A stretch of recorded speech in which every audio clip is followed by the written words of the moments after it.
سیڑھیوں کے ساتھ لگے قدم آئینے کے سامنے کھڑی وہ کان میں جھمکا پہن رہی تھی۔ جھمکا چاندی کا تھا، اس کے سلور جوڑی دار پاجامے جیسا، اور سبز قمیص پہ بھی ایسا سلور کام تھا، اور دوپٹہ تو یوں تھا جیسے سبز آسمان پہ تارے بکھرے ہوں۔ چھوٹی آستینوں سے اس کے گورے گداز بازو نمایاں تھے، اور نازک کلائیوں میں بھر بھر کے سلور اور سبز چوڑیاں۔ ہلکا سا میک اپ اور سنہرے بھورے بال سیدھے شانوں پہ بکھرے تھے۔ جھمکا کان پہ جا کے ہی نہیں دے رہا تھا، وہ چوڑیوں بھرے ہاتھوں سے جھمکے کو کان کے سوراخ میں ڈالنے کی کوشش کر رہی تھی۔ سب باہر لان میں جمع تھے، منگنی کا فنکشن شروع تھا اور ایک اس کی تیاری رہتی تھی۔ اوفو، اس نے جھنجھلا کر جھمکا کان سے ہٹایا۔ کان کی لو سرخ پڑ چکی تھی۔ اب کیا کروں؟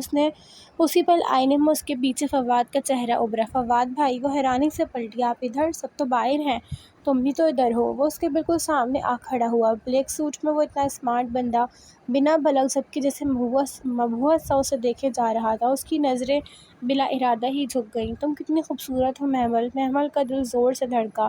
اس نے بامشکل پلکیں اٹھائیں۔ وہ انہی مخمور نگاہوں سے اسے دیکھ رہا تھا۔ اس کی نظروں کی حدت سے اس کے رخسار سرخ پڑنے لگے۔ وہ جھمکا پہنا نہیں جا رہا۔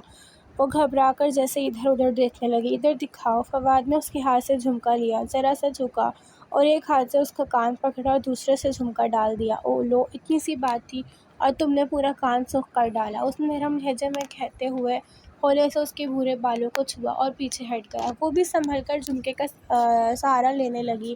ایک دم ہی فواد کچھ کہے بنا باہر نکل گیا، اور جو پچھلے لمحے کے فسوں میں کھوئی تھی چونک کر پلٹی۔ وہ دروازہ بند کر کے جا چکا تھا۔ یہ کیا؟ وہ لچ کر آئینے کی طرف پلٹی تو ٹھٹک گئی۔ حسن سیڑھیوں کے اوپر کھڑا تیکھی نظروں سے اسے دیکھ رہا تھا۔ وہ گڑبڑا کر جلدی جلدی بالوں میں برش پھیر کر جانے لگی۔ مگر حسن سیڑھیاں تیز تیز پھلانگتا نیچے آیا، اور اگر آج کے بعد میں نے تمہیں فواد کے 10 فیٹ قریب بھی دیکھا تو ٹانگیں توڑ کر گھر بٹھا دوں گا، سمجھی؟ غصے سے اس کی کلائی پکڑ کر اس نے اتنی زور کا جھٹکا دیا کہ وہ چیخ پڑی۔ حسن بھائی، آئی سمجھ یا نہیں؟ اس نے دوبارہ جھٹکا دے کر اس کی کلائی چھوڑی اور ایک غصیلی نگاہ ڈال کر لمبے لمبے ڈگ بھرتا باہر نکل گیا۔ وہ ساکھ سی اپنی جگہ کھڑی رہ گئی۔ اس نے سبز چوڑیوں والی کلائی تھامی تھی اور آدھی سے زیادہ چوڑیاں تڑ تڑ ٹوٹ کر گرنے لگی تھیں۔ بہت سا کان اسے چبھ گیا تھا اور جگہ جگہ سے خون کے قطرے رسنے لگے تھے۔ یہ حسن بھائی، انہیں کیا ہوا؟ وہ دکھ سے اپنی زخمی کلائی دیکھتی رہ گئی۔ سبز کانچ کے ٹکڑے فرش پہ بکھرے تھے۔ اس کی آنکھوں میں آنسو آ گئے۔ یتیم ہونے کا یہ مطلب تھا کہ جس کا دل چاہے اس پہ ہاتھ اٹھائے۔ وہ آنسو پیتی اندر لگے زخم کو بامشکل برداشت کا مرہم لگاتی جھک کر کان چننے لگی۔ دل چاہ رہا تھا کہ خوب روئے، مگر خود کو سنبھالے وہ دوسری چوڑیاں پہن کر باہر آ گئی۔ سدرا بڑے صوفے پر دلہن کی طرح سجی سنوری بیٹھی تھی۔ عام سی شکل کی سدرا بہت میک اپ کے باوجود بھی عام لگ رہی تھی۔ اس کا منگیتر قدرے موٹا تھا اور خاصا شرمایا ہوا بھی۔ اس میں کچھ ایسا نہ تھا کہ کوئی متاثر ہوتا، اور ندا اور سامیہ تو مسکرا کر دل جرے تبصرے بھی کر رہی تھیں۔ سننے میں آیا تھا کہ وہ مہتاب تائی کی کسی سیکنڈ کزن کا بیٹا تھا، یہیں اسلام آباد میں ایک اچھی پوسٹ پہ کام کر رہا تھا۔ جانے کب رشتہ آیا اور ہاں ہوئی، اسی اور مسرت کو تو غیروں کی طرح خبر دی گئی تھی۔ لان میں کم کم و روشنیوں کی بہار تھی۔ وہ جس وقت باہر آئی تو رسم ہو رہی تھی اور سمدھنیں ایک دوسرے کو مٹھائی کھلا رہی تھیں۔ سب ہنس بول رہی تھیں۔ وہ خاموشی سے گھاس پر چلتی ہوئی ایک کرسی پہ آ بیٹھی۔ اس کا دل اداس اور آنکھیں غمگین تھیں۔ فواد بھی وہیں اسٹیج پہ کسی کی بات پہ ہنستا ہوا اپنے بہنوئی کو مٹھائی کھلا رہا تھا۔ محمل نے ارد گرد متلاشی نگاہوں سے دیکھا۔ اسٹیج کے سامنے گھاس پر ساڑھی میں ملبوس فضا اپنی کسی جاننے والی خاتون سے حسن کا تعارف کروا رہی تھی۔ حسن کے پاسوں کو تھامے وہ بہت فخر سے اس کے متعلق بتا رہی تھی اور مسکراتے ہوئے ان خاتون سے بات کر رہا تھا۔ اس نے بھی بلیک ڈنر سوٹ پہن رکھا تھا اور بلا شبہ وہ بہت گڈ لکنگ لگ رہا تھا۔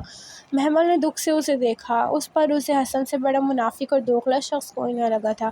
حسن نے اس کی نازک کلائی کو نہیں، اس کے دل کو بھی زخمی کر دیا تھا۔ سارے فنکشن کا مزہ خراب ہو گیا تھا۔ وہ اتنی بد دل اور غمزدہ بیٹھی تھی کہ احساس ہی نہیں ہوا وسیم کب اس کے ساتھ آ کھڑا ہوا۔ آج کتنوں کو گرانے کا ارادہ ہے سرکار؟ وہ ایک دم بہت قریب آ کر بولا تو وہ اچھلی۔ وہ اپنے عزیز لوفرانہ انداز میں مسکرا رہا تھا۔ بڑے لشکارے ہیں چھوٹی کزن، خیریت؟ وہ معنی خیزی سے پھر مسکرایا تو وہ گھبرا کر اٹھی اور لڑکیوں کے گروپ کی طرف بڑھ گئی، ساتھ ہی بار بار پیچھے مڑ کر دیکھتی۔ وسیم ادھر ادھر گھومتے مسلسل اسے اپنی نگاہوں کے انتظار میں رکھے ہوا تھا۔ وہ بچتی بچاتی لوگوں میں گھری رہی۔ وہ سب کزنز بہت خوش اور ایک ساتھ مکمل نظر آ رہے تھے، صرف وہ ایک فالتو کردار تھی۔ حالانکہ کتنی ہی عورتوں نے پوچھا تھا کہ سبز و سلور کپڑوں والی لڑکی کہ کون ہے۔ وہ تھی ہی اتنی منفرد اور الگ، مگر ہر شے سے بے خبر۔ وہ سارا وقت افسردہ ہی رہی۔ اس ترقی منگنی بھی جتنے شغل اور مزے کا اس نے سوچا تھا، اس سے بڑھ کر وہ بدمزہ ہوئی تھی۔ فواد اسے آفس میں چھوٹے موٹے کام دینے لگا تھا، زیادہ تر اسے سپرویژن پہ ہی لگا تھا۔ یہ ڈرافٹ بنوانا ہے، اپنی نگرانی میں فائنانس کے ذاکر صاحب سے بنوا لاؤ، اس چیک پہ سائن کروانے ہیں، مفتی صاحب سے کروا لاؤ۔ اور یہ سارے کام بہت اعتماد طلب ہوتے تھے۔ اسے اچھا لگتا تھا کہ وہ اس پہ بھروسہ کرتا ہے، اس کا خیال کرتا ہے۔ دوپہر کا کھانا وہ اکٹھے ہی کھاتے، باقی وقت وہ اپنے آفس کے کام کرتا تو مہمل اپنے کیبن میں بیٹھ کر دوسروں کا بقول مشاہدہ کرتی۔ کبھی کبھی اسے احساس ہوتا کہ اتنے دن گزر جانے کے بعد بھی نہ تو وہ زیادہ کام کے بارے میں سمجھ پائی ہے اور نہ ہی وہ اور فواد زیادہ قریب آئے ہیں۔ وہ ہمیشہ اس کی پسند کی چیز منگواتا، اس سے اس کی اسٹڈیز اور مشاغل کے متعلق ہلکی پھلکی گپ شپ کرتا، مگر اس شام آئینے کے سامنے کھڑے ہو کر جھمکا پہنانے جیسی بے خودی اور جرأت پھر اس نے نہیں کی تھی۔ اس روز وہ صبح فواد کے ساتھ آفس نہیں گئی تھی۔ دوپہر میں اسٹاپ پہ آنا، میں تمہیں پک کر لوں گا، آج مجھے تم سے کچھ بات کرنی ہے، وہ صبح دھیرے سے کہہ گیا تھا، اور اب وہ مسرور سی دوپہر کا انتظار میں اوپر ٹیریس پہ بیٹھی چائے پی رہی تھی۔ جانے فواد کو کیا بات کرنی تھی، اتنا کیا خاص کام تھا۔ وہ ٹانگ پر ٹانگ چڑھائے بیٹھی چائے کے سپ لیتی سوچے جا رہی تھی۔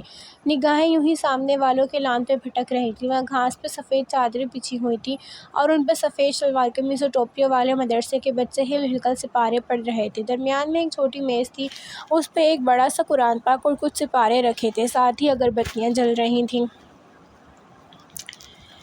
وہ بلا ارادہ ہی بڑے بند قرآن کو دیکھنے لگی۔ ذہن کے کسی نہا خانے سے وہ چہرہ نکل کر اس کی آنکھوں کے سامنے آیا، سیاہ فام لڑکی کا چہرہ، سیاہ آنکھیں اور موٹے موٹے سیاہی مائل ہونٹ۔ وہ مصحف کو سینے سے لگائے لنگڑاتی ہوئی سڑک پہ دور جا رہی تھی۔ کبھی کبھی وہ اسے منظر یاد آتا تو یوں لگتا کہ شاید جاتے سمے اس کی سیاہ آنکھوں میں آنسو تھے۔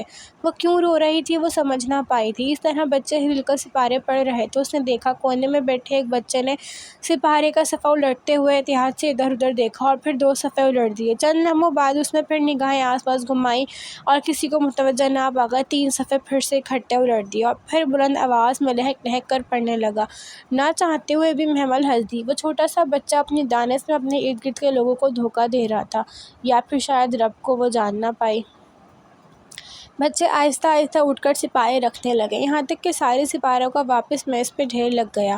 تو قاری صاحب نے کھڑے کھڑے ملازم کو اشارے سے اپنی طرف بلایا، قرآن خوانی ہو چکی ہے، بریگیڈیئر صاحب کو بلا دیجیے کہ دعا میں شرکت کر لیں۔ ملازم سر ہلا کر اندر چلا گیا۔ وہ فواد کو بھول کر دلچسپی اور تجسس سے ریلنگ پر جھکی ساری کارروائی دیکھنے لگی۔ چائے کا کپ اس نے ایک طرف ڈال دیا تھا۔ چند منٹ بعد ملازم برآمد عبور کر کے لان میں اتر آیا۔ قاری صاحب جو منتظر سے بیٹھے تھے سوالیہ نگاہوں سے اسے دیکھنے لگے۔ سر کہہ رہے ہیں کہ وہ بزی ہیں، دعا میں شرکت نہیں کر سکتے، مگر آپ کا شکریہ کہ آپ نے قرآن پڑھ دیا۔ سر کہہ رہے ہیں کہ انہیں سکون نہیں ہے، باقی سب ٹھیک ہے، بس یہی دعا کروا دیں کہ انہیں سکون مل جائے۔ قاری صاحب نے گہری سانس لی اور دعا کے لیے ہاتھ اٹھا دیے۔ وہ جیسے شوق سے سارا منظر دیکھ رہی تھی۔ دل میں نامعلوم سا افسوس اتر آیا تھا، ایک عجیب سا احساس، ندامت، عجیب سی بے قلی۔ وہ اس احساس کو کوئی نام نہ دے سکی تو چائے کا کپ اٹھائے نیچے اتر آئی اور پھر دوپہر تک اس واقعے کو بھول بھال چکی تھی۔ اسٹاپ پہ مقررہ وقت پہ فواد کی مرسیڈیز آتی دکھائی دی تو وہ خوشی اور پرشوق سی بینچ سے اٹھی۔ کیسی ہو؟ وہ دروازہ کھول کر اندر بیٹھی تو مسکرا کر جسے بےتابی سے پوچھ رہا تھا۔ ٹھیک ہوں فواد بھائی، آپ کیسے ہیں؟ وہ سادگی سے کہہ کر بیگ کندھے سے اتار کر پیچھے رکھنے لگی۔ اپنے انداز سے اس نے کبھی فواد پہ یہ ظاہر نہیں کیا تھا کہ اس کے جذبات تک رسائی حاصل کر چکی ہے۔ وہ ہمیشہ خود کو اس کے احسانوں کے بوجھ سے تلے ممنون ظاہر کرتی تھی۔ آج کا دن بہت اسپیشل ہے مہمل، وہ کار سڑک پہ ڈال کر بہت جوش سے بتا رہا تھا۔ آج مجھے تم سے بہت کچھ کہنا ہے جی، کہیے۔ اوہ ابھی نہیں، ابھی سرپرائز نہیں کھول سکتا۔ اچھا ایسا کیا ہے فواد بھائی، تم خود دیکھ لینا۔ خیر ابھی تو ہم شاپنگ پہ چل رہے ہیں، تمہارے لیے کچھ بہت اسپیشل لینا ہے، کپڑے، مگر ابھی تو کوئی فنکشن قریب ہی نہیں ہے نا آج سے کچھ خاص۔ اچھا کون کون ہوگا ادھر؟ میں اور تم۔ اس نے مبہم سا مسکرا کر اس کی آنکھوں میں دیکھا۔ آفس میں؟ وہ کچھ سمجھ رہی تھی مگر انجان بنی رہی۔ اوہ نو، میریٹ پہ آج ہم ساتھ ڈنر کریں گے۔ میریٹ لمحے بھر کو تو وہ سانس لینا بھول گئی تھی۔ میریٹ میں ڈنر تو کیا، اس نے تو کبھی اندر سے میریٹ کی شکل بھی نہ دیکھی تھی، لیکن پھر ڈنر کا لفظ ذرا سا پریشان کر گیا۔